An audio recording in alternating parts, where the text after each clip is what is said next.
This podcast was produced using artificial intelligence and refined by human editors. Ciao amici, welcome aboard today's audio Vespa ride through the heart of Tuscany. I'm Luca, your trusty navigator, connoisseur of all things edible, and a man who once got stuck in a Renaissance gown at a costume party. And I'm Lara, art lover, history buff, and the only person who can beat Luca in a gelato eating contest. You're listening to Travel with Lara and Luca. Today is all about Florence, my friends. Glorious Firenze. We're diving into the cradle of the Renaissance, the heart of Tuscany, and the soul of Italy. Right, Lara? Couldn't have said it better, Luca. From Michelangelo's David to Botticelli's Venus, Florence is where art comes to life. And don't even get us started on the food. Oh, the food. You'll hear me wax poetic about Lampredotto and how it represents the essence of Florentine street food. It's the food of poets, Lara, the food of poets.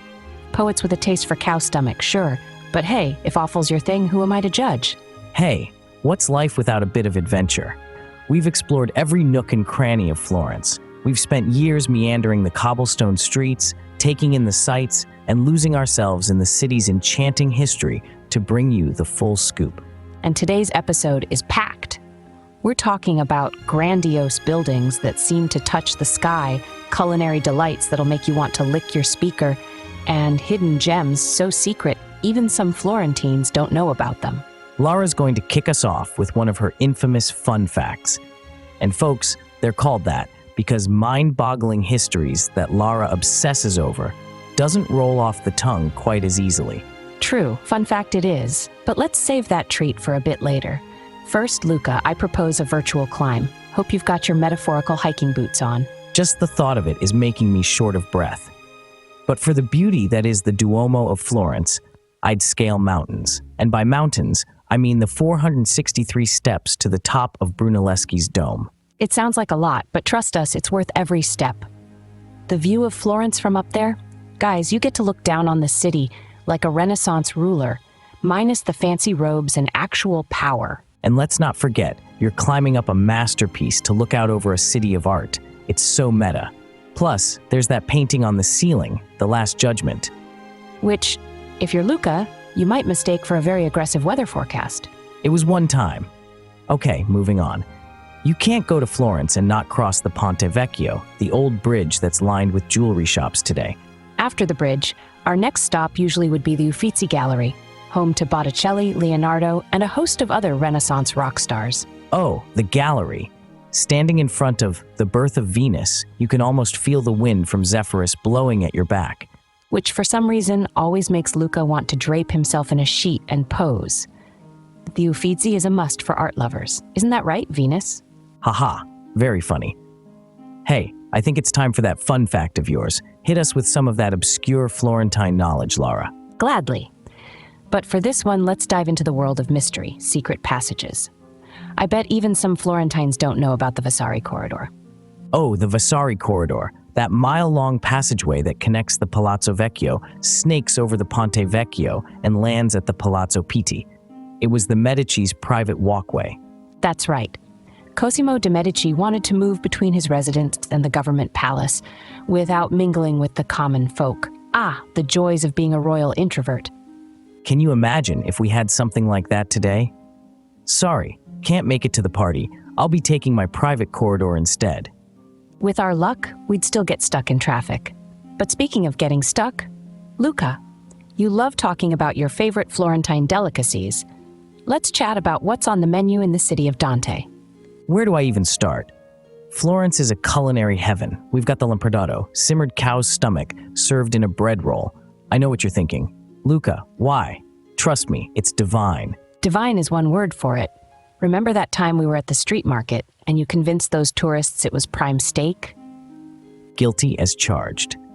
Now, for the sake of balance and our listeners' appetites, let's not forget about your beloved ribollita. Tell our friends about this traditional soup, or stew, I should say. Ribollita is like a warm hug from an Italian nonna. It's this rich, thick soup made with bread, beans, and veggies. It's perfect for those chilly Florentine nights, though Luca here argues it's more of a stew because he doesn't understand the concept of bread in soup. Soup, stew, as long as it's edible, I'm there. Now let's talk gelato, because it is scientifically proven, yes, I have done my research, that you cannot visit Florence without trying gelato. Scientifically. You mean you've taste tested every gelato shop within the city limits? Exactly, rigorous fieldwork. But on a serious spoon, gelato is smoother, richer, and less fatty than ice cream. It's like ice cream's cooler, more sophisticated Italian cousin. And here we are, giving our listeners the real scoop. Ready to share our favorite spots? There's the legendary Vivoli, for starters. Legendary indeed. And La Caraya, that's another must-try. I'd walk over the Arno River just to get there. Did I mention I'd swim for it too? No need to swim, Luca. We've got bridges for that. All right, dear travelers, we've shared our personal highlights, and we've had some laughs. Some at my expense, but who's keeping track? Before we wrap up this mouth-watering intro, let's give them a little teaser of the hidden gems we'll be uncovering today. That's right. Think of rooftops with views that stretch all the way to the Tuscan hills, tucked away artisan workshops, and that one enchanting bookstore that even Google Maps struggles to find. Plus, we've got tips on the best times to visit Florence, where to stay, and how to navigate the city like a local. Which, for me, means pretending to know where I'm going. But that's a story for later. Don't forget, we'll also touch on some side excursions. Because while Florence is a star, her Tuscan sisters, Siena, Pisa, and Lucca, also deserve their time in the sun. A leaning time in the sun if we're talking about Pisa. See what I did there? Lucca never leans away from a pun. Trust me. Well, friends, buckle up. Our journey through Florence is about to take flight. And with Lara's driving, let's all just say a little prayer to St. Christopher. Hey, I'll have you know I've never crashed a Vespa. Yet. So stay with us, dear friends, as we take you on a whirlwind adventure through the magnificent city of Florence. Travel with Lara and Luca. Signing off for just a moment. We'll be back with the sights after a short musical interlude. Don't touch that dial or button. It's a podcast. There are no dials.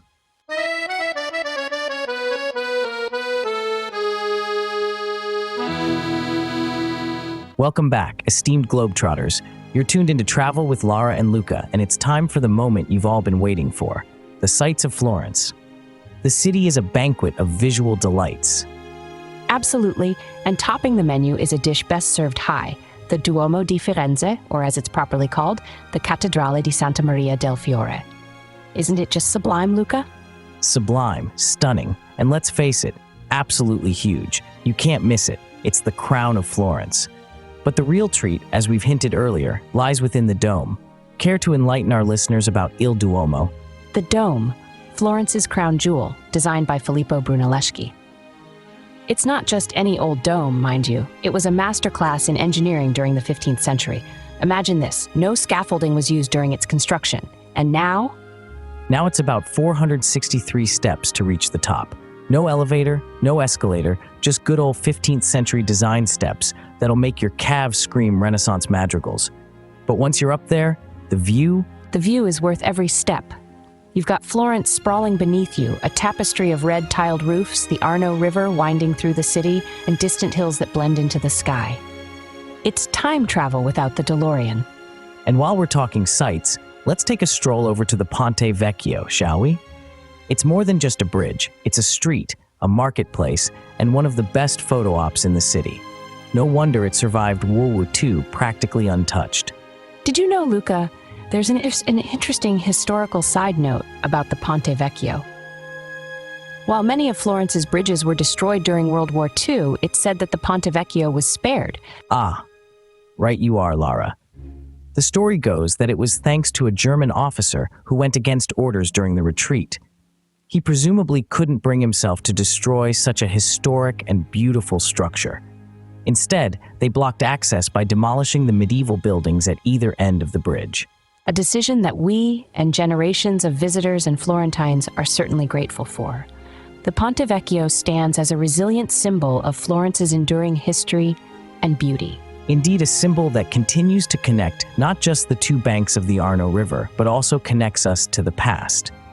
It's fascinating to think about the layers of history that can be uncovered in a single, enduring landmark like the Ponte Vecchio. Well said, Luca. The bridge isn't just a crossing point. It's a gateway through time. And just like the Ponte Vecchio, our journey through Florence's history and sights has many layers we can't wait to explore with our listeners. Moving on now, as the Uffizi Gallery awaits. You know, Lara, the Uffizi is not just a gallery, it's a labyrinth of beauty, with corridors that snake around courtyards and whisper the secrets of the masters. Oh, it'll take your breath away. Botticelli, Caravaggio, Raphael, Titian. Giorgio Vasari didn't just create a building. He created a sanctuary for the muses themselves. Get ready to stand toe-to-toe with the birth of Venus and La Primavera, and here's a top tip, try not to visit on an empty stomach. You'll need your strength. It's an art endurance test.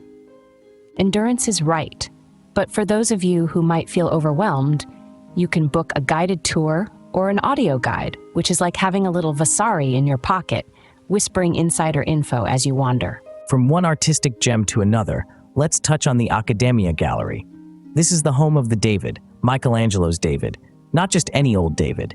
Standing at a towering 17 feet, it's an ode to perfection in marble form. He truly is magnificent. Some say you can feel his eyes following you around the room, which is either incredibly cool or mildly unsettling, depending on how you feel about sentient statues. Either way, it's a must-see.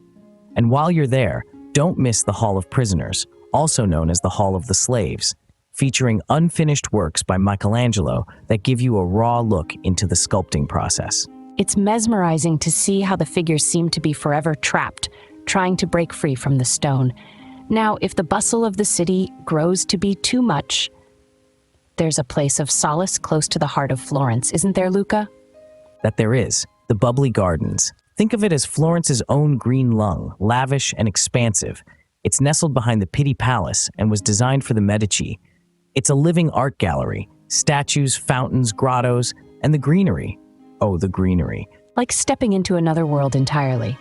The Boboli Gardens are the perfect place to find a quiet nook, read a book, sketch, or just soak in the sunlight, Florentine style. For those of you looking for a moment of peace and perhaps some inspiration, the gardens are your haven. But let's move from the serene to the holy. Lara, tell us about Santa Croce. Santa Croce is not only an architectural wonder, it's also the final resting place for some of the greatest minds Italy has known. Michelangelo, Galileo, Machiavelli, and even Rossini. Talk about an exclusive club. Santa Croce is like the Hall of Fame for Italy's VIPs. It's hard not to be awestruck knowing you're walking among such historic heavyweights. Heavyweights, for sure. Although between you and me, dear listeners, Luca here once started a lively debate with a tour guide over Machiavelli's true intentions with the prince. Of course, it was all in jest, or was it, Luca? Hey, I'm just passionate about the misunderstood. Santa Croce is also an art mecca in its own right. Giotto's frescoes, Donatello's sculptures, it's where faith meets fine art. Speaking of faith, if you believe in the power of a good view, you cannot skip Piazzale Michelangelo. Be warned though, prepare for the climb, or as I like to call it, leg day, the sequel. Worth it though. The vista? You'll see Florence laid out before you like a Renaissance map come to life. The Duomo, the Arno, the Tuscan hills, it's a panoramic paradise. Just bring a bottle of water and maybe an oxygen tank. And maybe a personal fan for Luca here who gets a little overheated at the thought of ascending any kind of incline. In my defense, it's the excitement, okay? And with that, dear listeners, we've arrived at the end of our tour of Florence's most breathtaking sights. But don't worry, there's so much more Florence to come. So much more. Stick with us on Travel with Lara and Luca. After the break, we'll take you into the heart of Florentine cuisine. Can you smell the truffles already? And the ragu, the Chianina beef, the cantucci. Okay, we need to get to this break before my stomach starts audibly protesting. Hold tight to your appetites, friends. We'll be right back.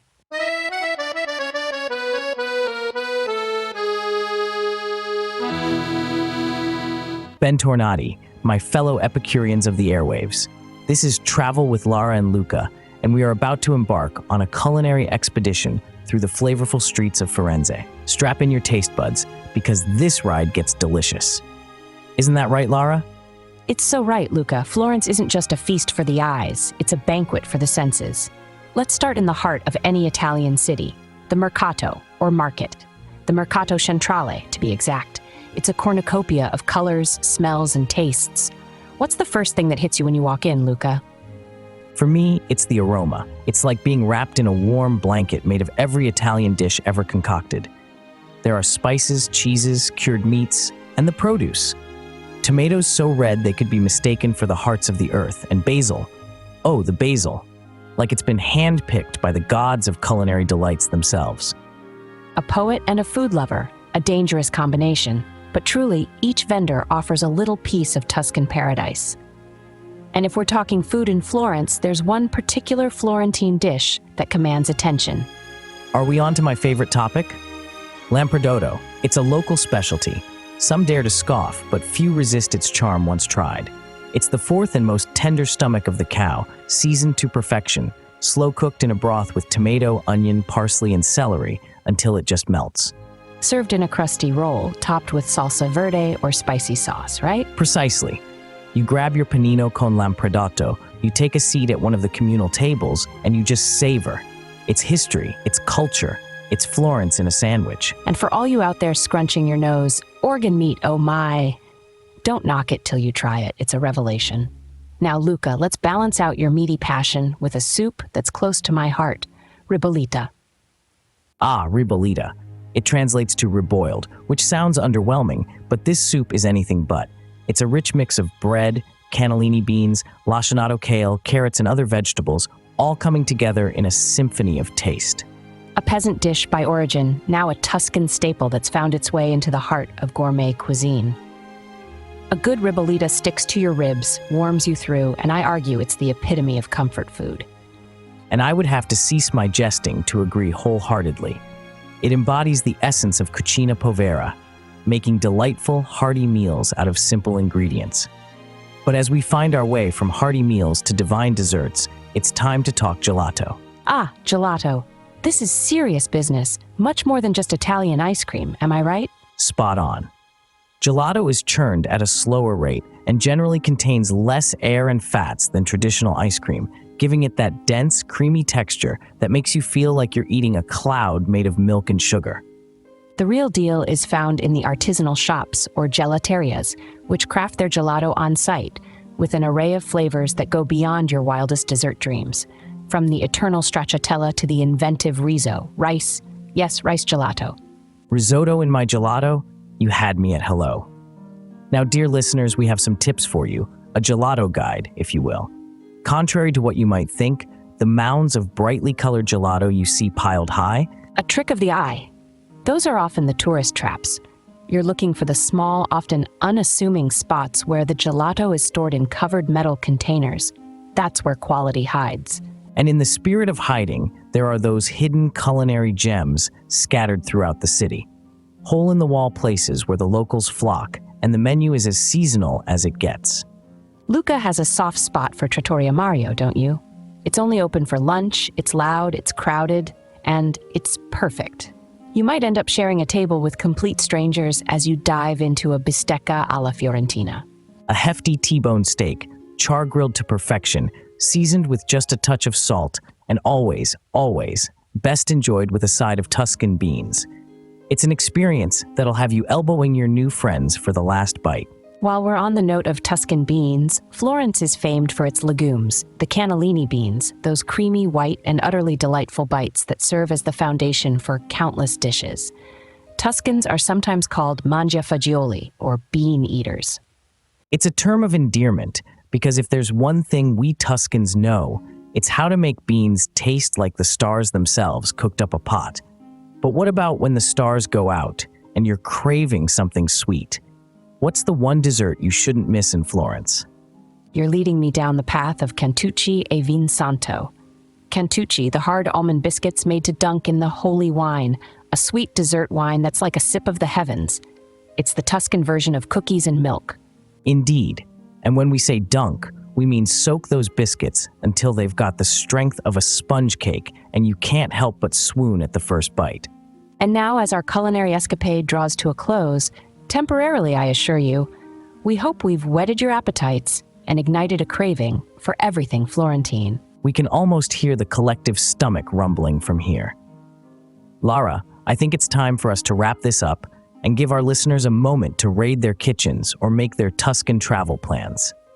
Next up, we'll take you through Florence's maze of hidden gems, those tucked-away secrets waiting to be discovered.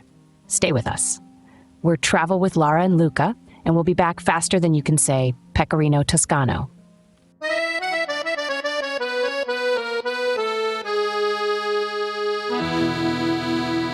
Welcome back, treasure hunters and wanderers at heart. You're listening to Travel with Lara and Luca, and we're about to slip through the cracks of the beaten path and into Florence's best-kept secrets. Right, Luca?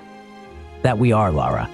We're venturing into the nooks and crannies of this ancient city that even some Florentines might blink and miss. Ever heard of La Spicola, Lara? Oh, La Spicola. That's a fascinating place. It's part of the Museum of Natural History and is the oldest scientific museum in Europe. This place houses an impressive collection of minerals and creatures from the natural world. But the real draw? The real draw, my friends, are the anatomical waxes. It's like a scene out of a historical medical drama. Meticulously detailed wax models that were used to teach anatomy back in the 18th century. Not for the faint of heart, but utterly captivating. Fascinating and a little eerie. Now, staying on the hidden track, let me guide us to the Biblioteca delle Oblate. It's this library not far from the Duomo, where you'll find a cafe with a terrace that offers a vista most tourists miss, the backside of the dome itself. Imagine sipping an espresso while our friend Brunelleschi's dome stands proudly before you, and without the crowds. There could be worse ways to spend an afternoon, am I right? Many worse ways. But now let's take a quiet stroll through the rose gardens. Giardino delle Rose. Nestled below Piazzale Michelangelo, this is a spot where nature displays its artistry, and if you're lucky, you might just have it all to yourself. Roses, sculpture, and tranquility. The garden has that magical power to make you believe you've stumbled upon a secret garden, and who doesn't love that feeling? Moving on, for those of you who enjoy a serene escape within the city, there's the Cimitero delle Porte Sante. It's a cemetery, yes, but like everything in Florence, it comes with a heavy dose of art and history. Perched near the San Miniato al Monte church, it offers peace, quiet, and stunning views of the city below. This place reminds you of the cycle of life and the passage of time. Somber, yes, but also beautifully reflective. And speaking of reflections, let's talk side streets, those winding alleys where real life happens. One in particular, you remember this one, Luca, the Via dello Sprone, where at the right time of day, the light hits the street just right and the walls glow almost honey gold. I do, indeed. There's a tiny spot right there that serves some fantastic aperitivo. It's almost like you're stepping into someone's living room for a drink. And since we're speaking of drinks, let's not forget about those historic wine windows, Bucette del Vino. These little hatches can be found carved into the walls of old Florentine palaces. In the past, they were used by wine merchants to sell their goods directly from the cellar without opening the doors of their homes. Talk about drive-through convenience, 16th century style. During the recent times, some of these wine windows have made a comeback, serving up wine, cocktails, and even gelato to passersby. However, if heights don't make you dizzy, we've got a real challenger, the Torre della Zecca. This defensive tower has stood watch over Florence since the medieval ages. It's been off the typical tourist radar, and that's precisely why it's special. Dust off those history books, ladies and gents, because stepping into that tower is like stepping back in time. Not only a hidden gem, but a sentinel of Florence's past. And for a bit of daily life fused with history, there's the Mercato di Sant'Ambrogio. It's not as famous as the Mercato Centrale, but this is where the locals shop. You'll find fresh produce, meats, cheeses, and that authentic hum of Florentine life. And with Lara mentioning daily life, let's not forget about leather. Florence and leather go way back, and there's no better place to get a sense of that than the Scuola del Cuoio, Florence's School of Leather. Concealed behind the Basilica of Santa Croce, wander through the school's workshop, where you can watch artisans craft bags, belts, and wallets. It's the scent of genuine leather and the sound of hammers. It's artisanal work in its purest form. The smell of leather, the feel of a perfectly crafted wallet in your hand. Florence really knows how to get to a guy's heart. Now for our listeners who love a hidden view, we must speak about Fort de Belvedere. Ah, the fortress. Originally built to protect the Medici, it now protects some of the best panoramic sights in the city. It's a hike, but once you're atop with the city below and the hills in the distance, it's clear. This is a romantic's dream view. Bring a sketchbook, a camera, or just your memory. Some sites are meant to be etched in your mind. Speaking of memories, there's a little corridor in Palazzo Vecchio not many know about, the Studiolo di Francesco Fur. It's a tiny room hidden behind a secret door covered in maps. This was the studiolo of the Grand Duke, Francesco I de' Medici, decorated with intricate paintings, sculptures, and curiosities that reflect his passion for art and alchemy. Alchemy or not, every time we uncover these secrets of Florence, don't you feel like we've discovered gold, Lara? Every single time, Luca. But our search doesn't end here. There's always more to uncover in Florence, and we can't wait to keep exploring with you, our intrepid listeners. And, believe it or not, there are still gems we haven't mentioned, but those stories are for another day. For now, we'll be wrapping up our segment on Florence's hidden gems. Join us after the break when we dive into the quirky, the odd, and the downright weird facts about this city. Stay curious, friends.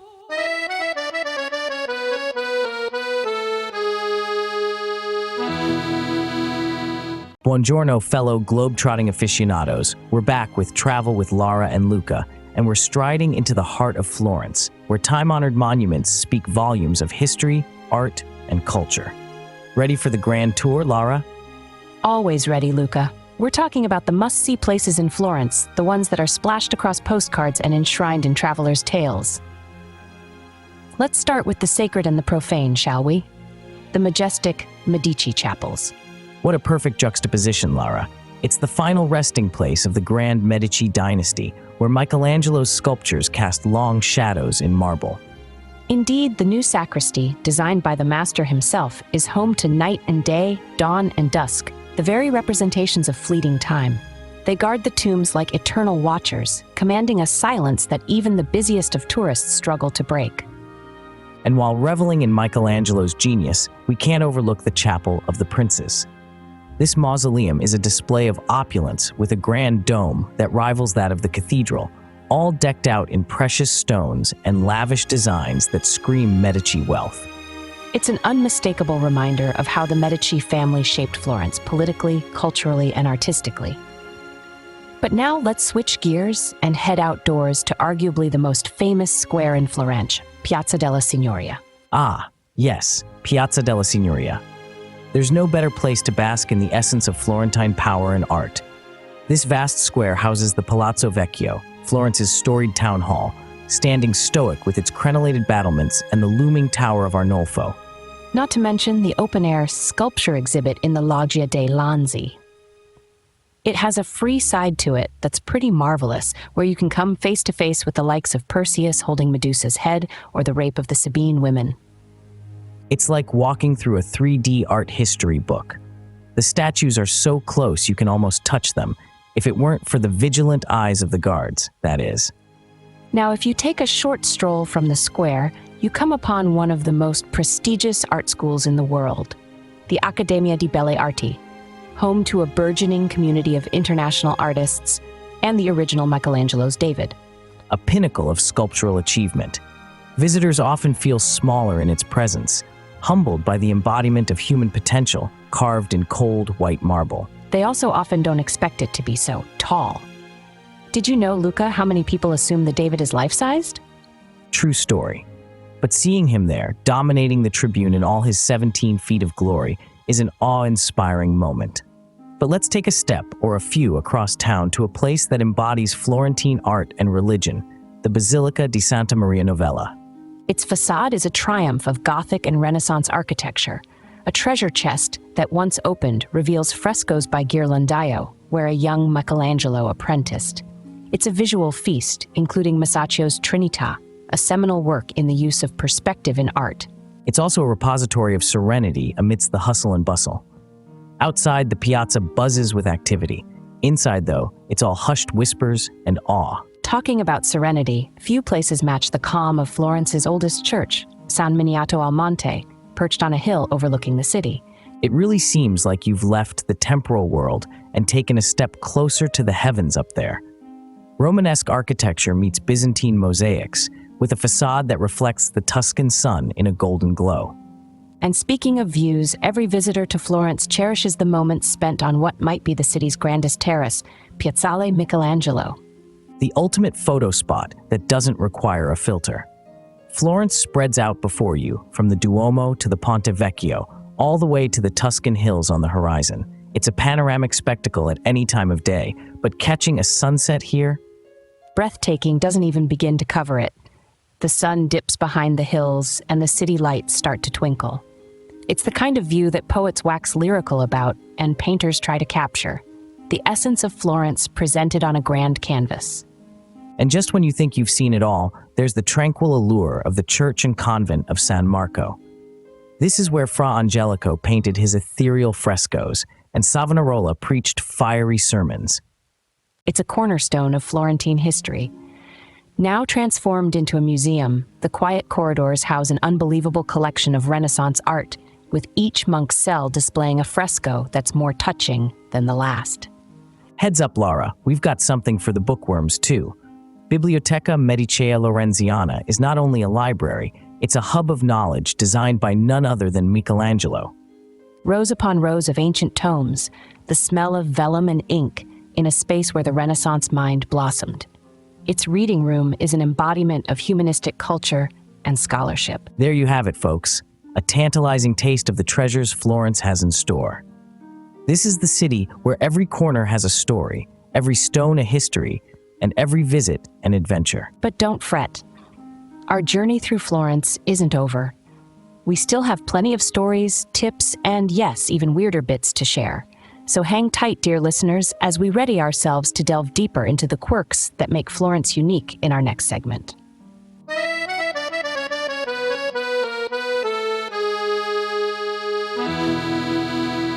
And we're back with the whimsical and the wondrous. This is Travel with Lara and Luca, your personal storytellers spinning the uncommon threads of Florence into a tapestry of marvels. Ready for some oddball history, Lara? As ready as I'll ever be. Florence isn't just about Renaissance art and sublime architecture. It's also home to the peculiar, the bizarre, and the downright quirky. Take, for example, the curious case of the wine windows, La Bouchette del Vino. These pint-sized hatches are something right out of a fairy tale or a speakeasy. Intended for discreet wine sales in the 16th century, these wine windows could be found throughout the city, carved elegantly into the walls of Florentine palazzos. And in light of recent times, a handful of these tiny windows have reopened, serving more than just wine, might I add. Ingenious Florentines have found new uses for these hatches, dishing out gelato, coughing cocktails to passersby with a penchant for novelty. Who knew a pandemic would breathe new life into a piece of Florentine tradition from centuries ago? Now, here's a fascinating nugget. Florence had its own currency system in the Middle Ages that ended up setting the gold standard across Europe. The gold florin, or in Italian, fiorino, right, Lara? Indeed. Introduced in 1252 by the Florentine Republic, the fiorino d'oro became the coin of the realm, quite literally, with its consistent weight and purity. It held such clout that it was used throughout Europe and spurred the city's economy, establishing Florence as a financial powerhouse. So, if you ever come across someone paying in fiorini, you've either stepped way back in time or you're dealing with a very ambitious counterfeiter. Speaking of time travel, Luca, remember the Great Flood of 1966? Florence, our city of art and history, nearly lost vast portions of its cultural heritage when the banks of the Arno overflowed. Those were dark days. Priceless artworks and manuscripts were submerged under mud and water. But the city didn't face it alone. Volunteers from around the world flew in to help preserve and restore, affectionately dubbed Mud Angels. Their dedication and compassion became a beacon of hope during that catastrophic time. The Mud Angels saved countless pieces, and many of them can still be viewed today because of their efforts, a testament to global camaraderie in the face of disaster. Now let's shift gears to a lighter piece of trivia. Have you ever strolled past the Porcellino, the bronze fountain of a boar? Of course, it's not just any boar. This one's got a shiny nose from all the visitors rubbing it for good luck. I must confess, I've contributed to that shine myself. Haven't we all? And legend has it that if you place a coin in the Porcelino's jaw and it successfully falls through the grate below, you're guaranteed a return trip to Florence. Magic Boar, travel insurance. I say why not? Now how about we discuss Florence's sundial? Palazzo Vecchio boasts a curious line across its floor, marking the hours as the sun's rays hit it through a high window. Precision and ingenuity rolled into one. No watch is needed when you have a giant vertical sundial doing the job. The sun's rote marked by history, how apropos for Florence. Here's a tidbit. Did you know that Florence was technically the first city in the world to have paved streets? And it happened way back in 1339. Imagine that, 14th century street paving. It makes you wonder about the footwear back then. Were they ready for the cobblestones? Something to ponder. And if you look down at those very streets, you might notice a number of bronze plaques. These commemorate the spots where bombs fell during World War II, serving as solemn reminders of the city's resilience. History beneath our feet as we walk. Another little-known quirky fact is Florence's relationship with snails. That's right, snails. The shelled slowpokes. Snails are considered here to herald good fortune. Their clean shells are often displayed in shop windows and sometimes even worn as jewelry. Good fortune, you say? I'll have to decline wearing snail shells, though. Fashion has its limits. But circling back to grandeur, have you heard about Florence's secret apartments in Palazzo Vecchio? Oh, the hidden chambers. These discreet apartments were tucked away behind walls and under floors, cozy getaway spots for the Medici to steal away from the public's gaze, or for when courtly life grew a tad bit too much. Renaissance escape rooms, if you will. But not all secret passages were for escapism. Some held the keys to unsolved mysteries, like the lost Leonardo da Vinci fresco that is believed to lie hidden beneath another painting in Palazzo Vecchio's Hall of 500. Yes, the Battle of Anghiari, a lost masterpiece that many believe is still waiting to be rediscovered. Art detectives, eat your heart out. And speaking of eating your heart out, did you know about the oldest functioning pharmacy in the world? It's right here in Florence, the Officina Profumo Farmaceutica di Santa Maria Novella. A veritable olfactory journey back in time. Established by Dominican friars in the early 13th century, it began by concocting remedies and balms for the monastery and is now an elegant store selling perfumes, soaps, and all kinds of delightful concoctions. Dear listeners, from hidden coins to ancient sundials, we've barely scratched the surface of Florence's weird and wonderful oddities. Stay tuned for more tales and tips as we explore together. This podcast journey is far from over, and we've loved every step, hop, and skip along the way.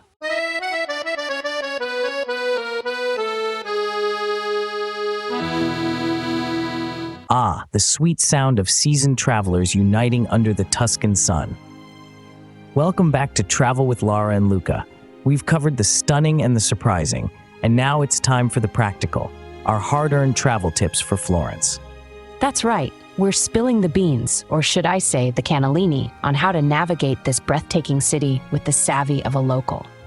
Let's talk seasons first. When's the best time to visit Florence, Luca?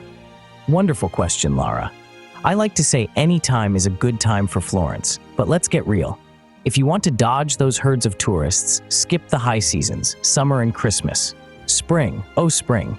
From April through June, you get the blissful combo of mild weather and fewer tourists. Then there's autumn, with its cozy temperatures and the glorious palette of changing leaves. The city has a poignant charm under the softer light. But hey, if you're like me and you cherish some elbow room as you peruse the Uffizi, winter could be your secret weapon. Sure, it's chilly, but nothing that a warm cappuccino won't remedy. Whatever the season, comfort can make or break a trip. Luca, let's dish on where to stay. Indeed, Florence, cradle of the Renaissance, has an array of lodging for every budget. High-end? The storied palazzos turned hotels are your bet. They offer that old-world luxury that makes you feel like royalty, minus the actual tiara. For a mid-range budget, consider charming B&Bs nestled in 16th century buildings, modern comfort with a side of history. You get to wake up to the sounds of Florence coming to life, which beats any preset phone alarm. Then there are hostels for the intrepid backpackers among us, where meeting fellow journeyers is part of the joy. Some even come with a hint of luxury.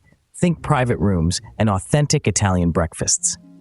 Now, getting around in Florence can be a journey in itself. Our favorite way? The classic passeggiata. The city center is mostly pedestrianized, so lace up your best walking shoes. It's true, Florence is a walker's delight. But be warned, the cobblestone streets are beautiful, but merciless on flimsy footwear. Wear something sturdy. Your feet will thank you. If walking isn't your style, public transport is the way to go. The buses weave through the city with precision, though they can be packed at peak hours. Still, renting a bike or hailing a taxi works too. A little faster, a lot windier. There's also car sharing, but with ZTLs in play, it's not for the faint-hearted driver. ZTL, Zona Traffico Limitato, these areas are off-limits to non-permitted cars. Definitely something you don't want to ignore, unless you fancy a fine from the Comune di Firenze to remember your trip by. But let's talk planning. Florence, with its trove of masterpieces, can be overwhelming. You don't want to spend your trip in lines, so booking ahead is the golden rule. Reserve those tickets for museums and galleries in advance. With apps and online tickets, you can secure your spot to gaze upon Botticelli's Venus before you even set foot in Italy. Don't forget to check for free days too. Some major sites waive their entrance fee once a month, a real treat for your wallet. Speaking of treats, let's discuss dining. In Florence, timing is everything. Italians eat late, lunch at 1 p.m., dinner at 8 or later. If you show up at 6, you might just have the restaurant to yourself, which can be nice, or you're in a tourist trap. Want to blend in? Enjoy an aperitivo around 6 or 7 p.m. It's a delightful pre-dinner ritual of drinks with some small bites that'll tide you over till the Florentines descend for dinner. Pro tip, always ask for il conto, the bill. It's considered rude for waitstaff to bring it prematurely. And remember, service charges are generally included, but rounding up the bill or leaving some change is a way to say grazie. And since we're passing out pearls of wisdom, let's address tipping etiquette abroad. Tipping isn't as ingrained here as it is in other countries. It's appreciated but never expected, especially if servizio is already on your dining bill. Indeed, Lara. Now, savvy travelers, let's talk safety. Florence is generally a safe city, but like all tourist hotspots, it's wise to keep an eye out for pickpockets, particularly in crowded areas. Keep your belongings close and your bags closer. It's not rampant, but better safe than sorry. Speaking of safety, let us not forget hydration. You'll spot these little stone fountains, nasoni, or big noses, spouting drinkable water. Carry a refillable bottle. It's fresher than any bottled water, and Mother Nature will approve of your eco-friendliness. Eco-friendly, check. Wallet-friendly, check. As we wrap up, a final tip. Don't be shy. A hearty buongiorno or grazie goes a long way here. Italians are a friendly bunch and appreciate even the tiniest attempt at the local language. A smile, those magic words, and who knows, you may just uncover another hidden gem of Florence. Keep these tips in mind, cherished listeners, as you traverse the cobbled alleys of this historical gem. Florence awaits with open arms, as do we, for our next segment.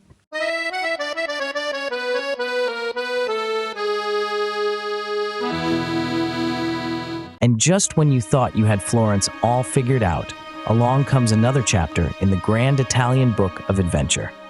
Welcome back to Travel with Lara and Luca. Today, we're whisking you away from the city's heart and into Tuscany's embrace. That's right, Luca. There's a world beyond Florence's city limits, and it's begging to be explored. Let's start with the classic, shall we? The leaning wonder of the world in Pisa. Oh, Pisa. Not just the Leaning Tower, which, by the way, leans due to a mere blunder in engineering, a soft foundation underneath one side. But climb it, snap that obligatory photo pretending to hold it up, and delight in that marvel of medieval architecture. And it's not just the tower. The entire Piazza dei Miracoli, or Square of Miracles, is a treasure trove. The cathedral, the baptistery, and the monumental cemetery are all works of art that make you want to whisper a humble grazie to the past. Gracie indeed. Now grab your maps, dear listeners, because we're off to the hills where the vineyards roll and the wine flows freely. Welcome to Chianti. Ah, Chianti, the heartland of the Tuscan wine country. Here, you can hop from cantina to cantina, sampling the region's finest reds, Chianti Classico, with that unmistakable black rooster seal standing as a testament to quality and tradition. And for those who seek more than wine, the landscapes alone are intoxicating. rolling hills dressed in vineyards and olive groves, lined with cypress trees swaying softly in the breeze. It's like stepping into a Renaissance painting. But let's not forget about Siena, that gem of Gothic architecture, rival to Florence in the Middle Ages. Famous for the Palio, the wild horse race that transforms Siena's shell-shaped Piazza del Campo into a thundering racetrack twice a year. Can you hear the hooves pounding, Lara?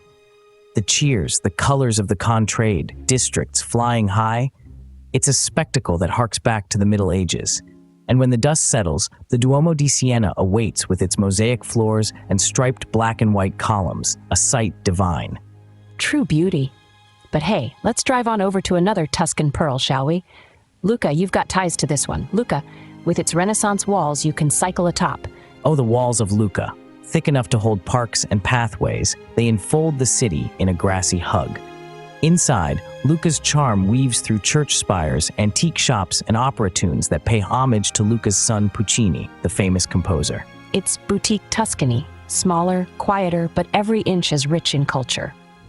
From Luca, why not make a pilgrimage to the marble mountains of Carrara? The quarries are a sight to behold, a natural artistry that supplied Michelangelo with his beloved medium. Astonishing!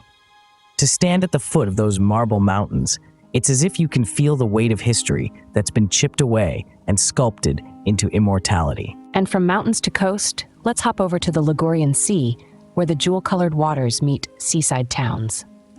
Welcome to Cinque Terre. A string of 5 villages, Riomaggiore, Manarola, Corniglia, Vernazza, and Monterosso, each offers a palette of warmth that seems to have inspired the sun itself.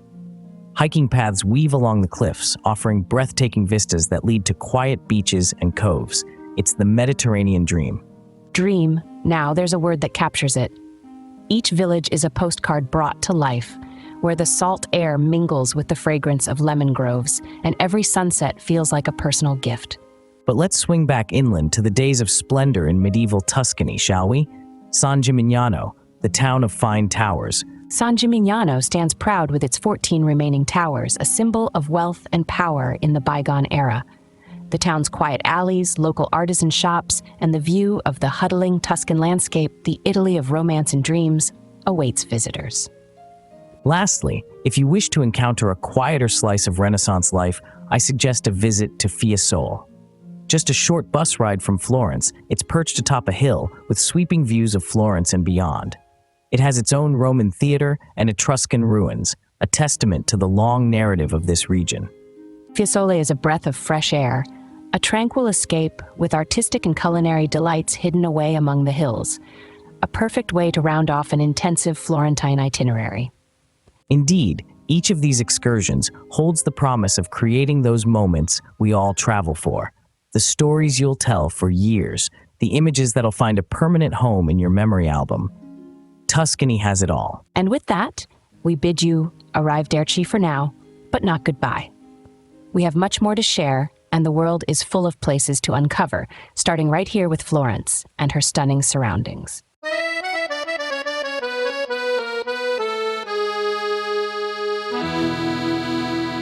And just like the final brushstroke on a Botticelli painting, we gently come to the close of our magnificent journey. Travel with Lara and Luca has been an exploration, a discovery, a conversation not just between us, but with history, art, and the heart of Italy. It's been an absolute pleasure to share the wonders of Florence with all of you. Our stories, quips, and perhaps a few hidden secrets that you'll tuck into your traveler's tote for your next visit to this city we hold so dear. We laughed, we dreamed, we virtually wandered the cobbled streets, and along the way, we hope we've inspired you to see Florence not just as a destination on a map, but as a living, breathing work of art, a place that can feel as comfortable as an old friend's company. We talked about the iconic Duomo with its astonishing dome, and the Ponte Vecchio, where past meets the present over the waters of the Arno. We sampled the gastronomic delights from lampredotto to gelato, each flavor a story unto itself. And the hidden gems, those overlooked marvels that wait patiently for a chance to whisper their tales to those willing to listen. You just might find them on an unsuspected turn or inside a quiet church where history sleeps. We traversed the city's veins, divulged our favorite spots for panoramic views, chuckled over the weird and wonderful quirks that set Florence apart, and wrapped it all up with tips to ensure your journey is as smooth as a Tuscan Chianti. As the final chord of our podcast resonates in the backdrop, savor the memories we created here together. From side excursions to the rolling hills of Tuscany and the crystal waves of the Ligurian Sea, remember, every end is just another beginning. So, my dear travelers, carry these stories with you. Let them be the backdrop to your next adventures. And when the world becomes a canvas again for your wanderlust, know that Florence and we will be waiting. We leave you with a heart full of gratitude and the tingling excitement for the tales yet to unfold. Who knows where our next adventure will take us, but one thing's for sure. Motion sickness pills might be needed, according to Luca, but that's a clue and a promise for more escapades to come. Indeed, my friend. For now, it's time to fold up the map and rest our weary feet. We'll meet again, listeners. For Travel with Lara and Luca, I'm Lara. And I'm Luca. Signing off, but never saying goodbye. Until next time, keep your passports ready and your curiosity alight. Buon viaggio, amici.